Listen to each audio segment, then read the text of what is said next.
était l'ambition de la proposition de loi portant diverses mesures de justice sociale? Alors, cette proposition de loi avait pour ambition d'assurer une plus grande autonomie aux personnes en situation de handicap par deux propositions phares. La première étant d'individualiser l'allocation aux adultes handicapés, c'est-à-dire de ne plus en prendre en compte les revenus du conjoint dans le calcul de cette allocation, d'une part, et d'autre part, de repousser l'âge d'obtention de la prestation compensatrice du handicap, la PCH, à 65 ans. Actuellement, elle est à 60 ans.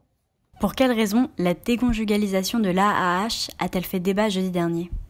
Mais dans la proposition de loi, il était proposé justement d'individualiser cette allocation pour permettre une plus grande émancipation, une plus grande autonomie de la personne, et la majorité, le gouvernement n'était pas d'accord avec cette proposition, arguant une solidarité familiale qui doit s'exercer, et un petit peu en opposant les deux, ce qui n'était évidemment pas notre avis. Et proposer, au lieu de ça, de faire une déduction forfaitaire des revenus du conjoint pour le calcul de l'AAH. Es-tu pour ou contre cette déconjugalisation? Je suis pour cette déconjugalisation pour plusieurs raisons.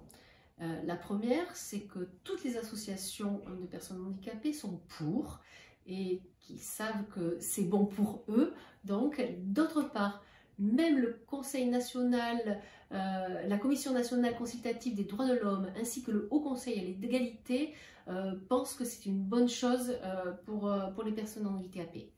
D'autre part, cette autonomie financière, cette émancipation financière participe évidemment à la dignité de la personne.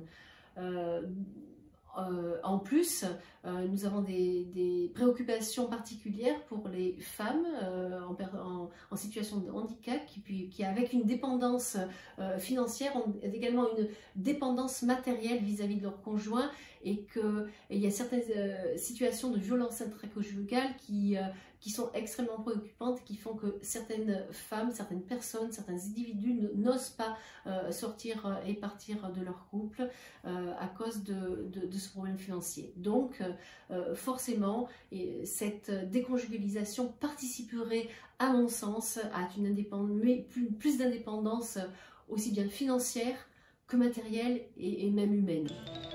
À vos questions, à nos discussions et à la prochaine émission.